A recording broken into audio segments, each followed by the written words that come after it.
Feel free to just drop something in the chat if you like, although I'll be narrating the PowerPoint, so it might be that I miss it. You're welcome to unmute and just pipe in if you want. No issue with that. It can be kind of an informal, open discussion if you'd like to. And of course, you got any questions about anything, again, pop them in the chat or just let me know. Are we okay kicking off, Gemma? Absolutely. Thank you for coming with us, Pete. We really appreciate you being here. So yeah, go ahead. No problem. Hopefully no technical issues. So let's see how we get on. Okay, so lovely to meet you all this evening. I have titled this little chat, Getting Your Music Out There. I'm really hopeful for you guys that whatever music you make, whatever you do, if some of these messages even help you just the tiniest bit to get your music out there, I think that can be a big step. I'll tell you a bit of kind of my life story, but when I was your age, I didn't really have anyone helping me or offering me any advice on actually getting music that I write out there into public domain, making money from it, seeing it as part of my career. People talk to me loads about how to be a performer, and that's great, but in reality, if you're a musician, you've got to be more than one thing. That's a bit of a theme of my talk. So yeah, just a little overview. I'll talk a bit about myself, talk a bit about performing. My background's as a trombonist, a brass player. Going to talk a bit about composing. I'm not married to that term. If you like the word songwriting or music creation, whatever term you want to use, to me, it's all the same. There's no kind of classical people compose and they're over here, and pop people songwrite and they're over here. It's all just one thing, right? Writing music. Talk a little bit about how I got some of my music published and got my music out there, played by bands, and then probably a few other stuff. Like I say, if you've got any questions, feel free to just pop them in the chat. Gemma, I'm sure you'll shout out if there's anything I miss in the chat as well. Yeah, absolutely. We've had a brief little chat about who you are, right? Musicians. I've also done a bit of research, a bit of snooping. I've looked at the online college, which I think is amazing. You're in a great position that you get to learn online, loads of super opportunities. I'm sure super opportunities to network as well. So I've got a bit of an idea of who you are and what you play as well, just from that brief chat. So about me, I guess it's a careers talk. So I've got to be a bit of a big head and talk about myself. I was interviewed a couple of years ago for a music education podcast. When I was preparing for that and thinking about what to say, I sort of can boil everything I do back down to the fact that I feel like I'm a trombonist. I don't think anything I do is separate from the fact that I love picking up my instrument. I still try and play my instrument as much as I can. And I feel like everything's come back from that, right? From all of those hours spent in the practice room, playing first music that I was told to play, and then music that I loved, and then music that made me money. So everything comes back to time I spend on my instrument. There's no time that's wasted. Anything you do, any time you spend on your instrument, it's not wasted at all. I went to music college a really long time ago. After being at school until I was 18, went off to Birmingham Conservatoire. I know we might have a few international people, so it's in the centre of England. Scotland and Wales have got maybe 6 traditionally elite conservatoires, music schools. Oh, sorry. And I went to one of those. It was really competitive, really hard to audition and get in, but that's kind of my pathway into music. Did 4 years there with a little bit of time studying in Prague because there was a partnership with the music colleges. So I did that. And then at the end of that, I was just cut loose, really, and left to go and try and survive in the music industry. I would hope whatever you do, if you go to university or you go to a music college, there's a little bit more kind of career prep than there was in my day. It wasn't that long ago. I finished in 2011, but I didn't get any advice really. All I got was the connections I'd made in the local area by going out and gigging, going out and playing with bands, and loads of enthusiasm. which is a really important if you're trying to kind of make it as a player.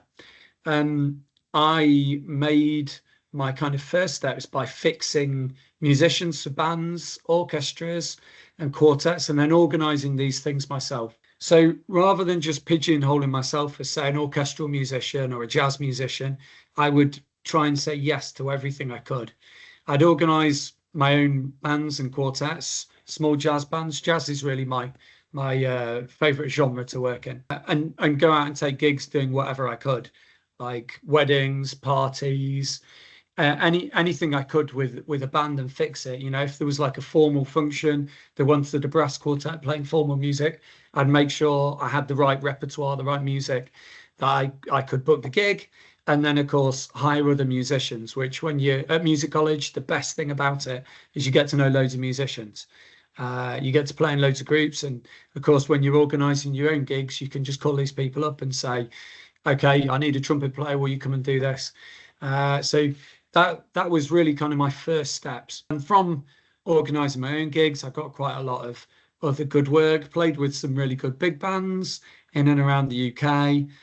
Traveled around a bit. I've been fortunate enough to travel to Japan and play music there, to travel to the Middle East, to travel to the Caribbean. So there's loads of opportunities for travel as well. And all of these really just came from getting to know other musicians, hiring musicians to play for little groups that I played for, chatting to people when I was on gigs. And then when someone I would know a little bit needed someone, they'd have my number or my email, and they just drop me an email, and that's how I got booked, essentially. Of course, you've got to do a good job and play well, but actually you will find, if you want to be a musician, there's a million people out there who can do the job and play well. That's not always what gets you the part. Of course, if you turn up and you muck it up, you're probably not going to get booked again, although everyone makes mistakes. But there's a lot more to it than that. So I said I've got a bit of a varied career. I've done like a ton of stuff. For a while, I was doing this whole thing, going to London every Saturday night and playing with bands, touring around, which is great, but of course it can be really quite challenging and takes up a lot of time. And on the side, I was doing quite a bit of brass teaching, taught a bit of piano, taught a bit of guitar as well. So a few different things, which I really enjoyed. I've always enjoyed working with other musicians. That kind of led me into school teaching because it's a really stable income. I know at 17 or 18, you probably don't want to think about going back into schools, but it isn't actually a bad job as a musician. You can get paid quite a lot. And normally you're not going to get booked for a gig between 9 a.m. and 4 p.m. So it doesn't really impact you going out and playing with bands, at least at first. We'll talk a bit more about composing in a little bit, but been out, composed quite a lot of music for different bands. I sort of fell into that a little bit. And I'm also doing a doctorate degree in music as well. So I've been spoken at some lectures and conferences. You can see a very cheesy picture of me speaking at a TEDx conference all about live music. So that was last year, which was quite exciting. I might talk to you a bit about it later.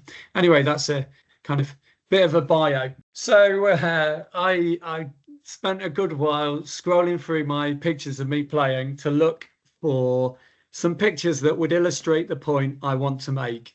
And it's a bit of a hypothetical question for you, but I want you to pose it to yourself, right? How much are you willing to compromise what you want to do on your instrument? I've taught at FE. I've spent plenty of time with FE students. There's absolutely nothing wrong with you loving music, doing music at the moment, but going and wanting to go and do another job, right? That's absolutely fine if that's what you want to do. Music might be something on the side that you do. It might be your main income. Who knows what it's going to be? But whatever you want to do, compromise is a huge part of it. So I've got 6 pictures there. This picture in the center, is me standing up, doing a kind of jazz solo at a gig. Right, all the eyes are on me, spotlights on me. That's really nice, right? Where you're the focus and you get to show off and show how good you are on your instrument.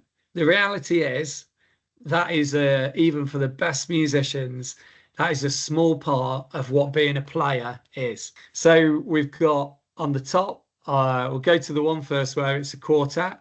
I picked this picture specifically because was stood outside of the toilets, very glamorous gig, right? Little musician. I remember this was at a wedding, fancy wedding in the Cotswolds in England, and we were playing music here, like in the corner of the room outside the toilets.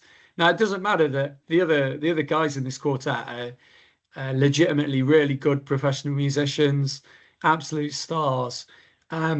You still sometimes will get stuck in the corner of the room playing and being paid to play a range of music you might not want to play to people who are not listening to it. So you've got to compromise your ideals a little bit there, being put in kind of awkward situations or difficult situations just so you can get the gig. Now there are definitely people I know who really wouldn't do that, but they're maybe the people who haven't managed to carve out a career playing and making money from playing. So yeah, lesson number one, you might have to stand outside the toilets occasionally on a gig. The other side, this is a backstage photo from an event that we did up in Newcastle, me and a mate of mine quite a few years ago. And you see we're in Lederhosen. We were playing umpire music. So I was saying about coming out of music college and trying to make a career as a performer. And I looked at where I could get gigs and what sort of gigs there might be available, and also what sort of ensembles I could organise. And I found, well, I'd been trained to play orchestral music a lot. I was never going to make a lot of money going and playing in semi-professional orchestras, and there was a lot of time in it. But umpire music, there were loads of stag do's, events, beer kellers that wanted people doing this. So if I organised the music, I got some musicians I know to come in, organise the gigs. And of course, I drove as well. So, that meant we could go wherever. It was quite good going and doing gigs all around the UK. And they were very well paid. Because there was only between 4 and 8 of us, we'd be paid quite a lot of money to do it. And normally really good crowds who would be having a few drinks and shouting, singing along, cheering. So it was quite good. Sometimes it meant I'd have to MC, so I'd have to talk to the audience, tell some jokes and organise different games. But again, it's compromising your ideals. When I was training as a musician, I never thought that's what I'd be doing to make money. But actually, once I started doing it, it was something I loved doing that would pay quite a lot. So you might find areas of income in different genres, different styles of music. If you're wanting to try and make it as a performer, you've got to be able to do different things. You've got to be open to doing different things as well. So we have a look at the bottom. I've got a picture here in the center of me playing bass, that very lovely fretless bass. I've got it still. This picture's about 10 years old. It was actually from the day I bought it. That's why the price tag's still on it. I played a little bit of bass and double bass when I was 17. I started, but actually picking up a second instrument and playing a little bit, teaching it, being able to do gigs is a really, really important skill. Doesn't matter what your instrument is. I know there's someone who said they played clarinet. Well, actually, are you able to double a bit on sax? Are you able to play a little bit of something else? So maybe there are other gigs that might be open to you. When I first started at music college, I was very much of the mindset, I play trombone, that's my thing. I'm not going to do anything else. I'm going to be the best at this. But in reality, you've got to be open to doing other stuff. So learning another instrument, really useful. Piano as well really helps. If you can pick up a bit of piano, it helps you to understand stuff. I've got me playing with a rock and roll band. That's me on trumpet there at the side. You probably recognize me because I'm about 40 years younger than the rest of the band. Again, really good musicians. Great band. Never really thought I'd play with a rock and roll band, but I was open to it and open to working with people from other generations, but other cultures, other backgrounds. Music's amazing for that. So just be open to playing with people outside of your band. If you come from a rock or pop background, that might end up being a connection to the next band that you're playing or connection to more gigs. So spread your net wide, be open to working with other people. Some of the best and greatest musicians, most fun musicians, coolest people I've met have actually been significantly older than me, but they've got a wealth of musical experience. And then on the other side, I think that's a picture of a performance with a rapper. I might be wrong though. Again, it's me in the background, right? picked it because basically I'm not that important, just in the background, playing a few notes, background, but it's a gig. So you want to be a musician, unfortunately, you're not always going to have the spotlight. And that sort of moves on to my next little point that I'm going to try and make. You've got to diversify what you do. If we're looking at diversifying music, playing in different styles, working with different people, I think it's also really important, if you were serious about working in the music industry, to not see yourself as one thing. Going back to when I was coming out of music college, that was the best advice I ever got. Don't just try and do one thing, try and do loads of things. Because there might be a time of the year where you know you're not going to get many gigs here, so you've got something to fall back on. Or you might think there's a lot of work at music festivals, but then it gets to winter and maybe you don't get the gigs might dry up. So diversify, be able to do other things, be able to organize your own gigs, promote your own gigs, maybe shoot your own music videos, maybe write about music. Because if you can do that, then there's going to be loads of avenues for you.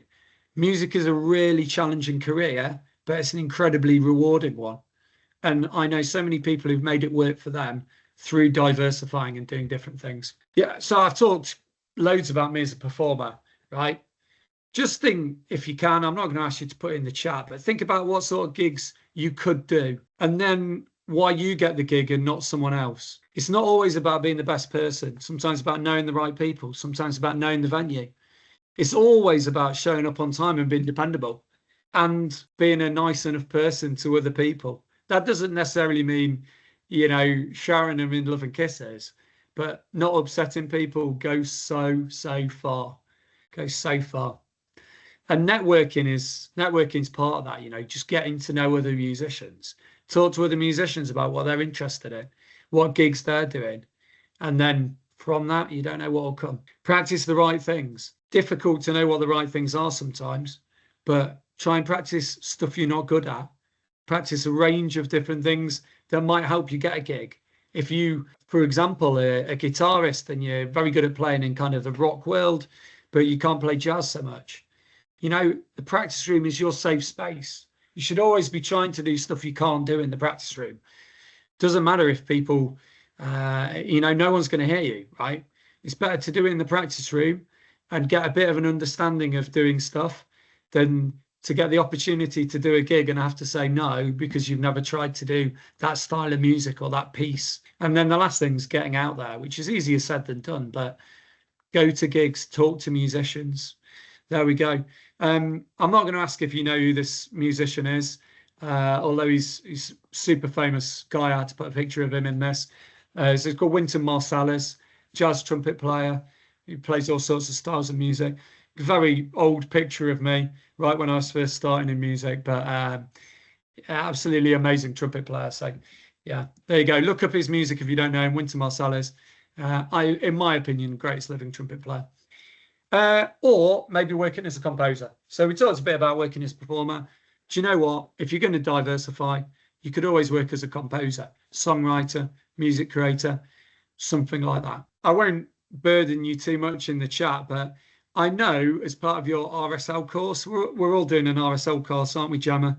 Is that right? Yeah, the majority of us here are on RSL. There are some off the Access course too. So yeah, we've got quite a diverse group today. No, so we'll all do some songwriting or composing, won't we? Yeah, we definitely explore it at various points. So if we haven't already, you will pick that up at points. Yeah.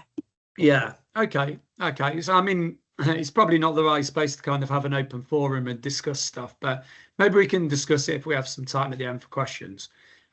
Whatever it is, composing, songwriting, being a music creator, that's kind of like a bit of a buzz term I see at the moment. I would say it helps you so much as a performer, as a player, and also if you're diversifying and trying to make money out of being a musician, which I hope is all our aim, then it can be a really, really good source of income. 17 or 18, I certainly thought I was going to be a performer.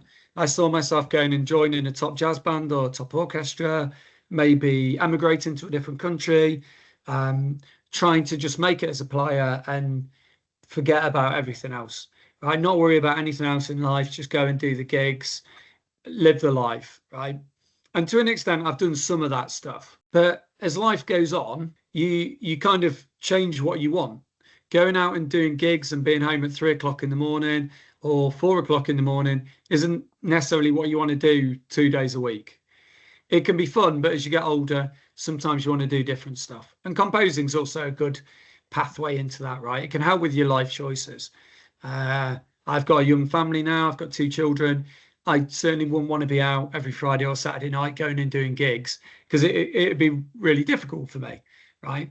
So it can be a good thing that you can fall back on later as well. Now, I've done quite a bit of composing coaching and supported a few people with compositions, all the way from kind of school age and also some university students as well, and taught very briefly on a composing module at university. And people are always asking this question, right? How do I compose? How do I get up? How do I get these ideas? Like, what do I do? So I think if you're going to songwrite or compose, it always starts in one of 2 places. It starts in your practice room or it starts in your headphones. If it started in your practice room, you've got your instrument there. Maybe you've worked really hard on like 2 or 3 pieces or whatever you've got coming up for a gig. And you've got like 5 or 10 minutes at the end where you're just improvising, making stuff up, playing around with like some of the parts of the song, changing stuff, seeing what you can do on your instrument, right? That is the most valuable way to start composing.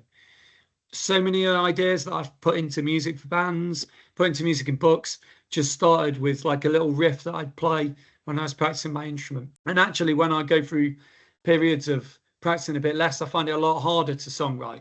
I find that that's one of my main routes in. The other route that I really like is just listening. But it's not always listening to like one track 1,000 times. It's trying to listen to so many different things. We can all get stuck like listening to the same album, same artist that we love, the same track. But I find that doesn't really help me write music. I like branch out and try and listen to something, force myself to listen to something I would never listen to, a different style of music or music from a different part of the world, because it opens my mind to how I could write something. So they're the 2 ways of starting your composition. I would advise all of you, I think it's really good practice for you to be writing a bit of music for yourself or for your bands or your friends. We can all be a little bit shy at the start. If you've got a musical idea, you don't want to be sharing it with everyone straight away or putting it straight out there.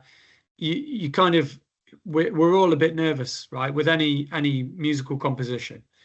But if you're writing it for yourself and playing it for yourself, literally no one knows.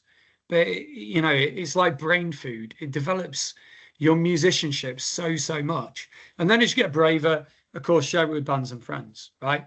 You can always try new tricks and other things out, but that bottom point, just get over the fear of sharing stuff, right? And if you share it with someone and they don't get it, that doesn't mean it's a bad piece, okay? Doesn't necessarily mean it's finished either. They could say, yeah, it's good, but change this. That is really valuable. So try and start writing something for you or for a mate. Now, one way that I would say I work in the current day, is a composer writing for bands and ensembles, as well as teaching and coaching instruments.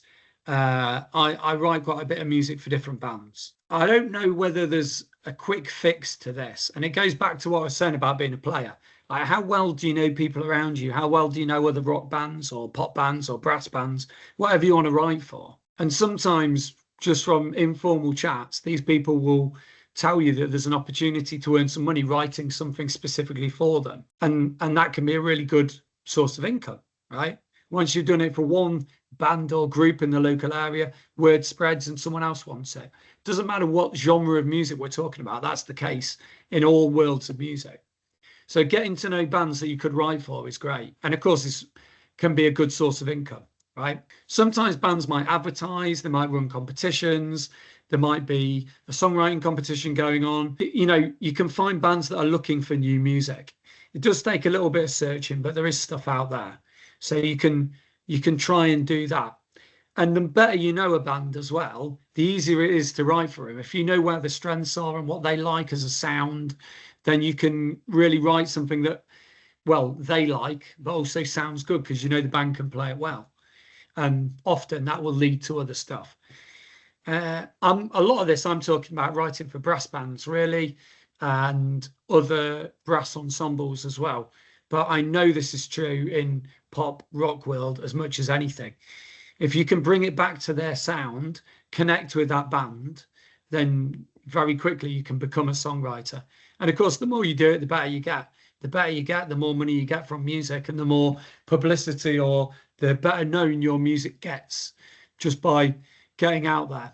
So getting to know bands and writing stuff for other bands is really key as well. For you as a musician, it makes you better. So this is a piece of music I wrote in 2023, although it feels more than 3 years ago, for a brass band. It's a bit of a kind of scratchy recording. I think it was done like in a really, really big sort of sports hall type room. It's very, you know, there's a lot of reverb on it, on the recording, basically. So it's written for a brass band. I can ask you to kind of read the program notes if you want down the side. It's one that's been performed a little bit as well. One that I quite like, and it's not too long. So it's about 4 minutes long anyway. Have a little listen to the music, just so you get a bit of context about kind of some of the work I've done as a composer.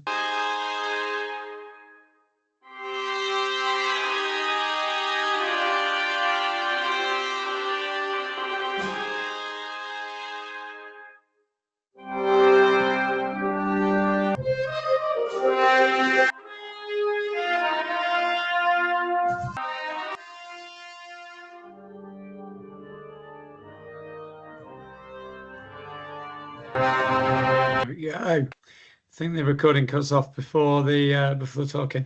Yeah, nice. So that was a piece I wrote back in 2023 anyway, for a brass band in the West Midlands. And it gives you a little bit of an idea of some of the work that I've done. Written all sorts of stuff when it comes to bands. Written a trombone concerto and electric guitar concerto with brass band, which I was contemplating sharing with you, but it felt like the recording quality is not quite as good as that. So I really suggest getting out there, talking to local bands in music that you're interested in, because I think it's a really good opportunity for you to write music. So yeah, songwriting tips. What is the process? Trust the process, right? Just like this person. How I write songs sometimes. I thought I'd try and break this down. I have had a little bit of composition coaching across my life, but I feel like the things that have really worked for me have been stuff that I have just kind of crafted and done it off my own back. So this comes with a warning that songwriting's got to be personal to you. You've got to find what works for you, right? I would say go and try this, but if it doesn't really work for you, then of course you've got to find something else, right? So it starts with inspiration. I talked a little bit about kind of improvising and playing at the end of a practice session, which I do all the time. You can get a bit of inspiration, I suppose, from a place or another song that you've listened to. Sometimes chord changes or like a chord pattern can be quite good for inspiration. You can improvise on top of them as well, you know. So start with something like that, right? Now, if I'm starting to write a song, or I'm thinking about it, or I feel like there's a little improvised riff that I play on my instrument that I quite like, and I think I want to do it, I've got a little paper manuscript book, and I'll jot down ideas. I've always got one of these on the go.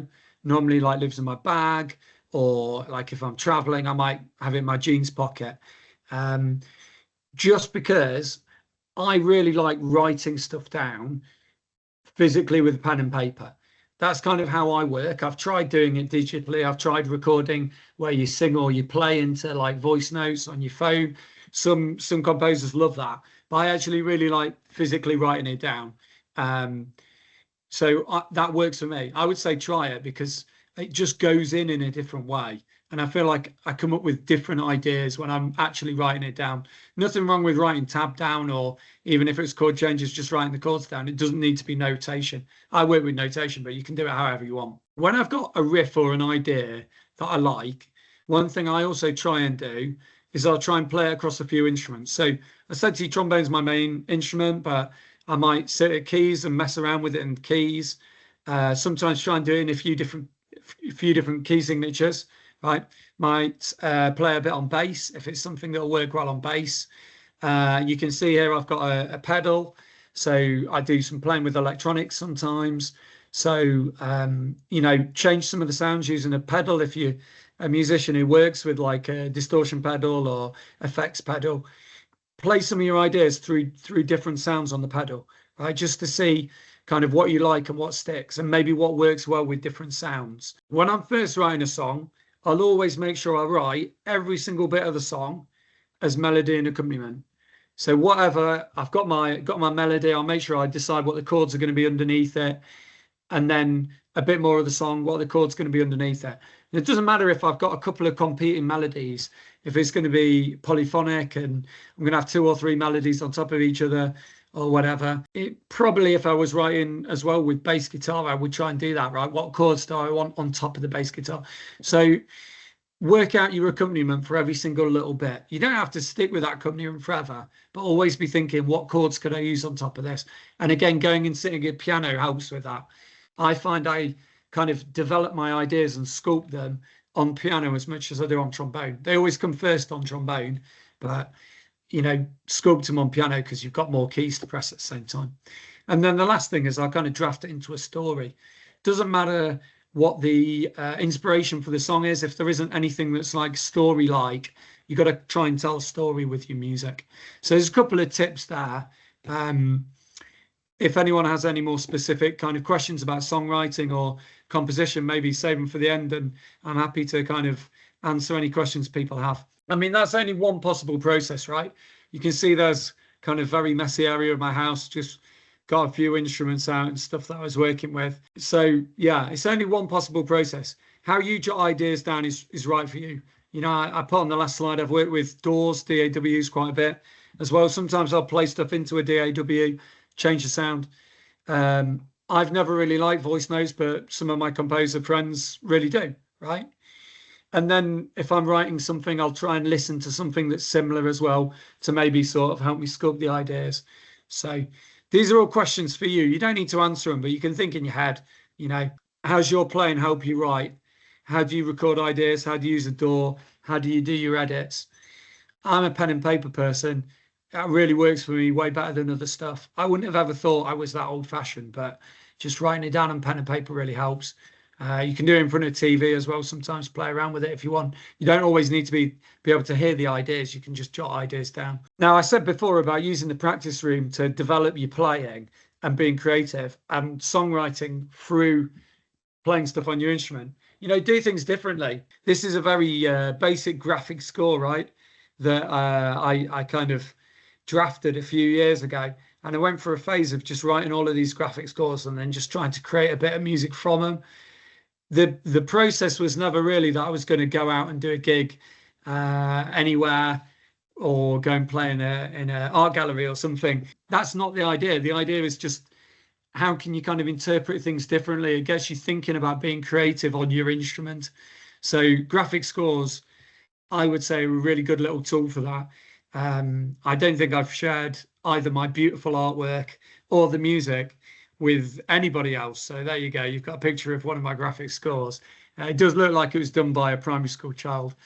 You know, I'm a trombonist, not an artist, but I would recommend this as a good process for being creative. And then kind of onto the last little bit that I want to talk about. You're doing really well to stay awake. I've been talking so long and it's basically just been me.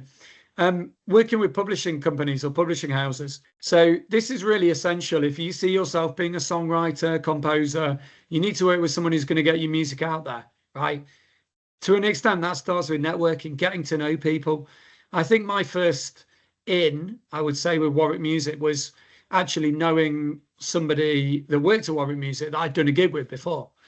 And that helped because I then felt a bit more comfortable when I was talking to him, thinking, oh, yeah, actually, you know, we're not a complete outsider, right? If you've got music you want to get out there, the best advice I can give you is go and knock on some doors.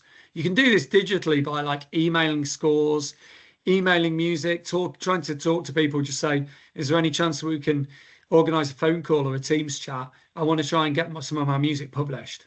Yeah. And think about who's going to represent your music best. Now, whether this is another artist that you're writing music for, whether this is a publishing company, who's going to represent your music. I talked to quite a few publishing companies before I kind of set up this agreement with Warwick Music. And Warwick Music I chose because I know they've got a really good pedigree for brass music, and I know they've looked after artists. I know they've got a lot of artists that work with them, artists that I would listen to, and their music that I appreciate. So that's what's important to me. I think when you're getting your music out there, think about that. If you write something and you truly believe that it's worth sharing with the world, or it's valuable for other people to play, or for anyone to play, just think about who's going to represent that, because these things don't grow on trees. Writing, sculpting a good piece of music, if you're going to make money from it, will take time. So don't just throw it at the first person who says, yeah, that's fine, we'll publish it for you. You've got to get that right. And my experience with Warwick Music's been amazing. I mean, I've had some phone calls, lots of emails, and they've always been really supportive, generally with like my artistic decisions. Sometimes there's stuff that they want to change, but very infrequently, right? And I think that's, really important as well. If you're working with someone, it's got to be a professional conversation. You can't just expect them to do everything your way all the time, but you can't compromise on too much. You can see me gradually aging. You can't believe that there's 2 years between picture number 1 and picture number 2. And then the third one, which came out last year, a co-composed book with me and Steve Rhodes, who plays for Halley Orchestra in Northern England. Some duets that we kind of met up and played through and co-composed them. We kind of drafted them together. It's quite nice writing something with someone else. So these are my ones that I've got with Warwick Music. My other band pieces I've generally done individually with bands. And I suppose with a view, I've kind of held on to the rights for publishing those, with a view that I'll maybe get quite a few of them published with the brass band publisher all in one go. But I'm holding on to those at the moment, just because I know I can sell them individually and make a bit of money from people I know and connections I've got. So yeah, get your music out there. Last little thing. AI. Blimey, the number of conversations I've had with musicians about like how AI is going to just change the world. We're not going to need songwriters. No one's going to need any music writing. Do you know what? It's all absolute rubbish, right? You will always be way more valuable than AI, especially if you learn how to songwrite in a good, interesting way. AI will always write elevator music. It's got a purpose, but it's always background music. The future is there for hardworking musicians and songwriters. And you are a lot more like Professor Frink at the top than Ralph Wiggum picking his nose. So don't let AI scare you. It actually gives an opportunity for those that are willing to write good music and get stuff out there. I was talking about who's going to represent your music. I mean, some of this is like perhaps conversations you're already having with friends or with a band. You might have music that's already up on Spotify. You might use DistroKid or something else like that to get it out there. I did used to have a bit of a Spotify presence, but I've taken my stuff down because I actually generally really value the in real life experience, right? Nothing wrong with Bandcamp or SoundCloud. They're, of course, conversations that you could have with your band, or if you're songwriting, where do you think you're going to get your music out there? Of course, you can use a few of these. Physically handing your CDs out, a lot on the rise, right, with young musicians. I know musicians that are really going back to handing CDs out and getting stuff out there. I think there's opportunities for that. YouTube or having a website is great as well. And then Twine down the bottom. It's not the only one, but that's kind of like a freelancing site. So I know there's work that you can get through there. Writing for specific situations or specific bands, you can get kind of like one-off contracts, get paid a little bit of money. Might be something you look at potentially for songwriting. It's all about what's the best route for your music. You are your own marketer. Online something, but not everything. Network all the time and decide how your relationships are going to sculpt what your music is. The number one message for you as well, diversify what you do. We talked about it when we were playing. Talk about it as well a little bit with composition. Don't just always write one style of music or one way. Be able to write for several different bands, because one of those bands might not need you one day and another one might need a lot from you. So diversify what you have to offer.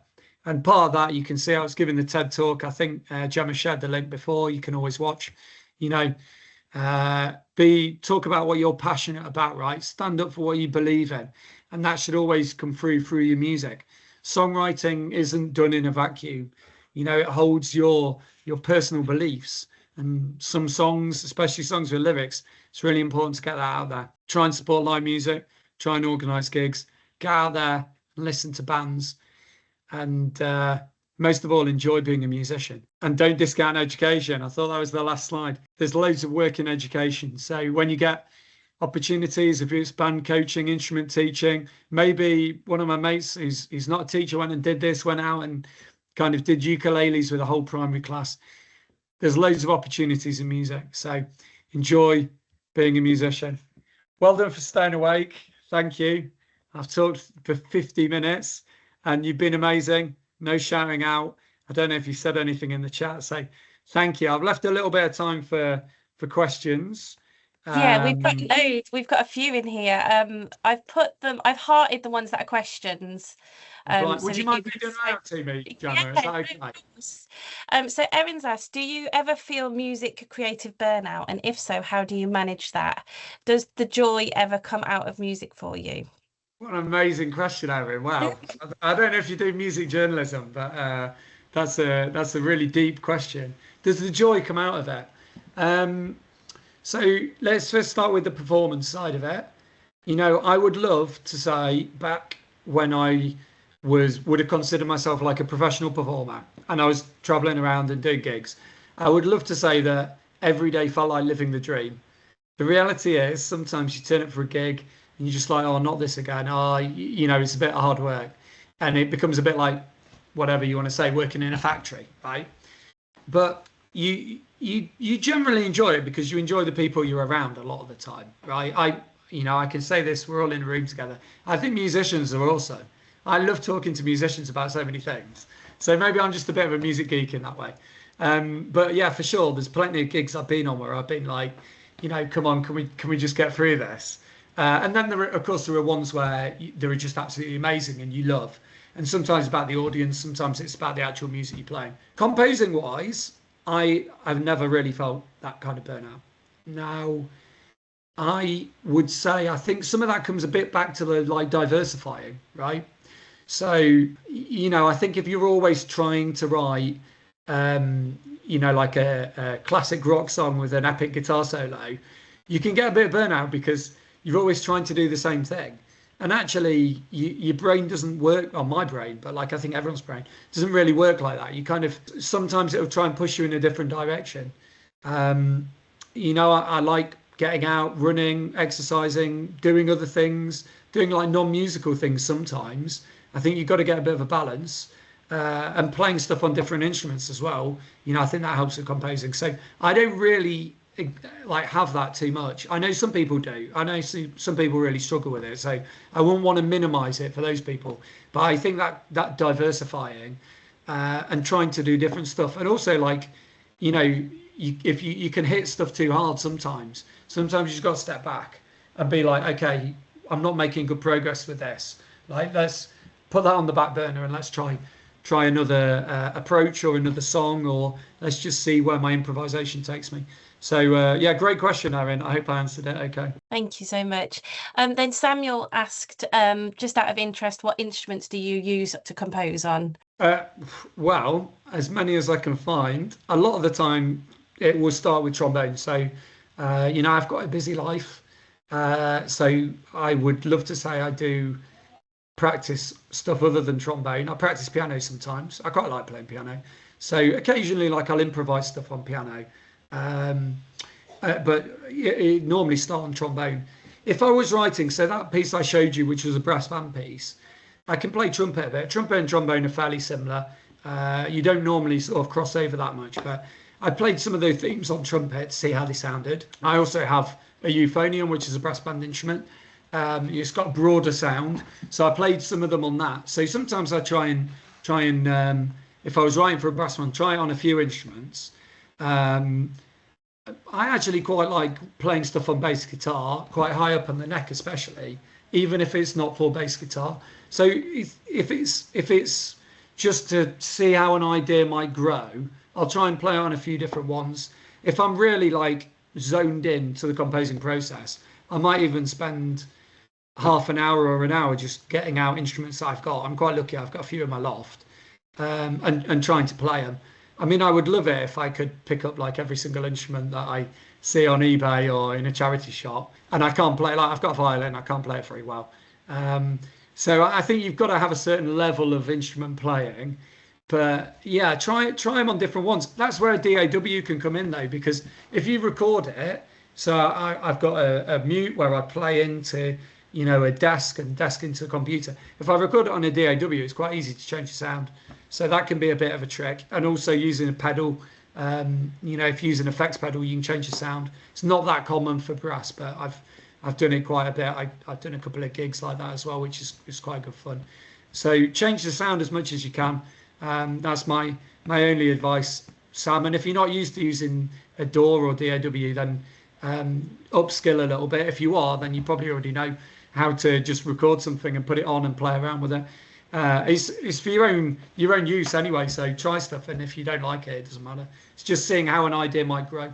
I hope that answered the question. Amazing, thank you. And then we have a couple of questions from Liliana. These are the final questions that we've had. Please feel free, guys, to write more if you want to. But Liliana's asked, when looking for a publisher or a record label to publish your music, how many songs or pieces should you have ready to present? And do they need to be fully written and edited? That's a really good question, Liliana. I'm not sure there's necessarily one right answer to this. So do they need to be fully finished or edited? My answer to that would be yes, right? If you're pitching something to them, unless you've already got like a strong relationship, they won't be interested unless it's finished. That's my experience anyway. I couldn't imagine going with kind of half a piece and saying, I've got this idea, would you give me something for it? So my very first one that I wrote with Warwick Music, it was for trombone and electronics actually, and there's a real gap in the market for it. I'd written, if I'm honest, about 50 pieces for trombone and electronics. So I had a real wealth of stuff that I was like, I could fall back on and share, because that was all just for my practice. I just wrote it and played a bit, wrote a bit, wrote full pieces. Maybe I'd record them and send them to mates who played trombone. But I had quite a lot of stuff to fall back on. Now, I sent over the piece after discussions and things, sent over the piece I wanted publishing, and sent over, I think, 2 other ones just for a bit of context. And also, my CV and a bit about me. But we'd already had discussions. They sort of knew who I was anyway. And knew my interests, and I think a lot of it comes from that. So I think you need something that's fully worked. If you were trying to get it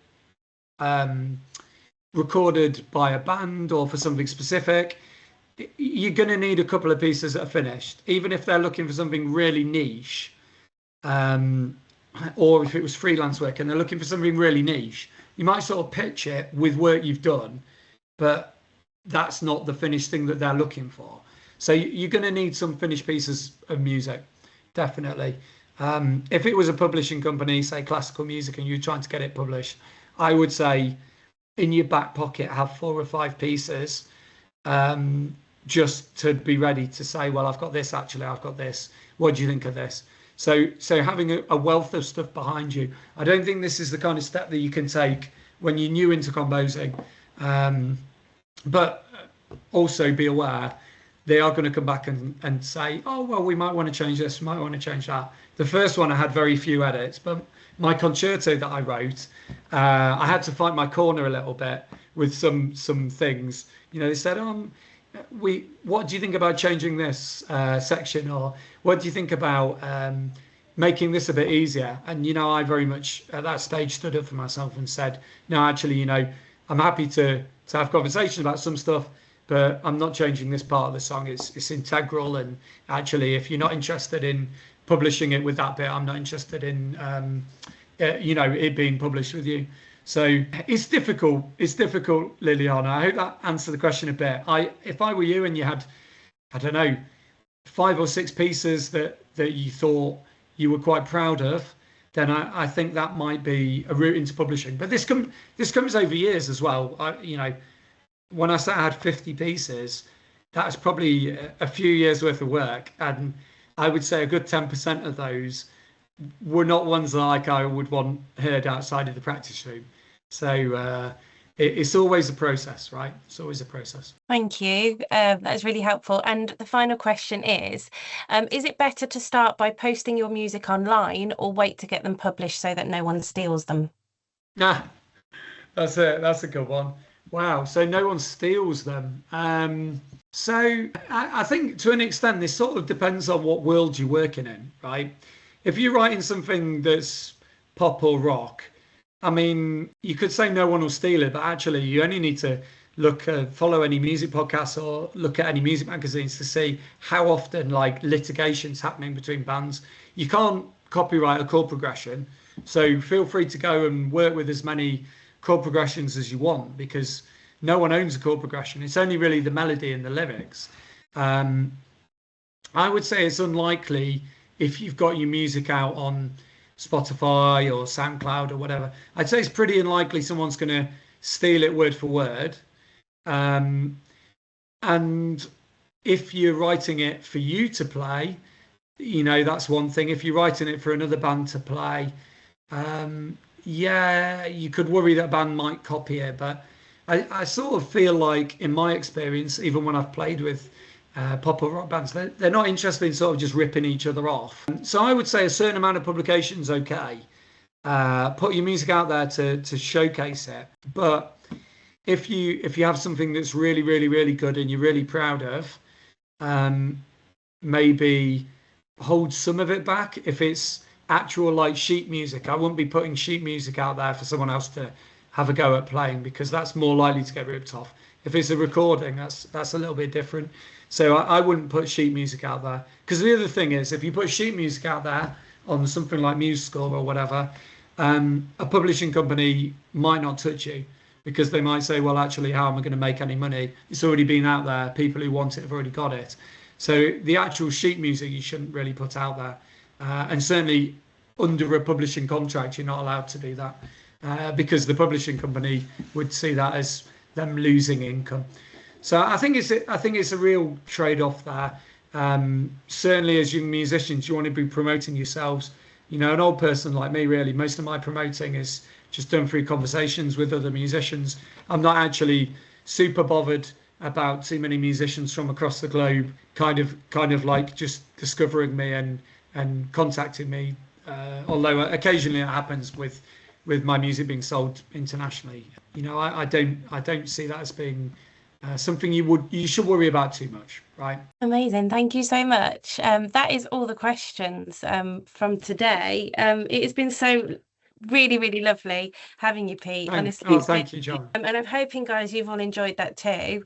And yeah, we'd love to have you back at some point. Absolutely. Yeah, absolutely. I mean, I think my email is there. So, if anyone does have any questions that they don't feel comfortable saying, drop me an email. If anyone has any songwriting questions, or anyone wants any specific kind of guidance with songwriting or getting music published, my email's there. Like, it might be 6 months or a year's time or whatever, 5 years time.